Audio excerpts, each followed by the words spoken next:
would like to introduce you to someone very special to me, my grandpa. So Grandpa was born in 1935, and back then, the way of life on Guam was way different than how it is today. And growing up, he would tell us stories of what it was like. Back then, you grew your own food, you would communicate face-to-face in person, and most of his clothes were handmade and repaired. He did a lot to make his clothes last. And today, we have fast food chains. We communicate on Facebook, FaceTime, and our clothes are store-bought. And a lot of the times, we forget that we have clothes in the back of our closet just after one use. And eventually, your closet might look like this. But we have all this clutter, we have all this messy closet, but all the time we're like, we have nothing to wear. But clearly, there's so much to wear. This is a picture of my grandpa's closet, which I took last weekend. And he owns 5 pairs of shoes, each for their own specific purpose. And I was looking at me, I have the same shoes for the same purpose, but they're in 5 different colors. So, knowing what my grandpa talked to me about, I started to notice the differences between my generation and his. And we have a lot of advances in technology today, but I was also learning how the world was so wasteful, specifically within the fashion industry. Did you know that the fashion industry is the 4th most polluting industry in the world, and it is responsible for 10% of carbon output? That's 5 times more than all airline travel combined. And every year, 13 billion tons of textile waste is thrown into landfills. Keep in mind that this is non-biodegradable waste, meaning they won't decompose naturally. It's gonna take up that space for a long time. And that's just the environmental side of the fashion industry. There's also a bunch of issues with human rights. Did you know that the people who make your clothes are not receiving appropriate wages, and they're working in terrible working conditions, and they're just locked in poverty?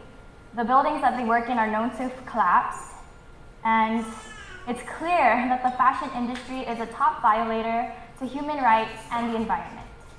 And we have to ask ourselves, how did we get here? And well, what we wear and how we wear them has significantly changed since the 1960s. Back then, the average American would invest in about 25 pairs of clothes a year, and 95% of that was made within American borders.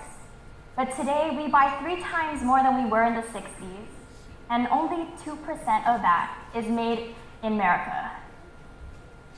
And this shift happened when trade barriers were lifted and brand names realized that they could outsource their products overseas for much cheaper. So labor and materials were so low, it allowed us to buy our clothes, they allowed the brands to sell it to us for way cheaper than ever before, and they were still able to make a profit. So with that profit came all these new strategies in marketing. So that's why you're so pressured to not miss out on a big deal. We have Black Friday, all these sales, and it's influenced this culture of consumerism. And also that was the birth of fast fashion. And fast fashion items, as its name implies, they have a short shelf life. That is because these stores are constantly pushing out trends from the walkway, and straight to the stores. So over a period of time, the stock in the stores will, if they haven't been sold, will get into the clearance racks. And that means perfectly good pieces of clothing are sold for half, and sometimes even less than half of their original price. And I know that excites a lot of you. I mean, who wouldn't?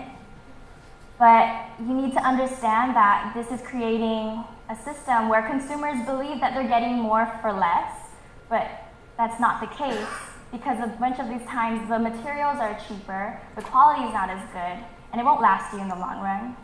And ultimately, we are going to be paying more due to the effects that this industry is causing to the environment. And with that, we have to ask, what can we do? So seeing my grandpa live such a simple life growing up, it really inspired me to think of what I could do to be more sustainable with my wardrobe. And one of the first steps is something that you guys actually have done tonight, just being here and educating yourself. Because that's one of the first steps to do something, is to know about it. And by knowing this information, you guys have the power to choose what you support, to know where you're going to spend your money. But I was learning all of this back in 2015. And the first step I took in action was I told myself I would try not to buy any more clothes. And instead I started thrifting instead of buying from retails. And this dress I got actually right now, I got it for $4 at Hidden Treasures. And I stopped buying at Ross and Forever 21. I actually even sold some of my clothes online on apps, such as one called Vinted. So now we have apps where you can sell and buy clothes secondhand. So it's kind of like online thrifting, but globally. And some people even use that as a way to make their living salary. So that's one of the things that I did. Another thing that we could do is donate our clothes instead of throwing it into the landfills. And people are in need of clothes.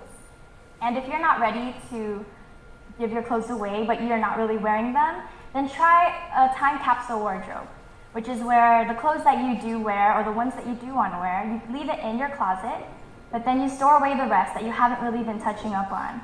Store it away for months, and then after a couple of months, pick it up and you can rotate your clothes. So that way, you're forced to wear things that you wouldn't have, and you're getting your money's worth and utilizing your closet. And this one's my favorite. If you're the type who likes to take weekly trips to the mall, or Ross, or maybe daily trips, maybe try and take a break from shopping altogether, maybe even a year. Tell yourself you're not going to buy anything that you don't need. And instead of spending time and money in stores, why don't you spend it outside, in nature, or exercising, or with your family and your friends, creating healthy habits for you, for your mind, your body, and for the environment. There are so many ways that we can be creative and sustainable with our wardrobe. And I hope that tonight you guys have learned something to be more sustainable in all aspects of your life. I think that this generation, we're realizing that we have to be sustainable.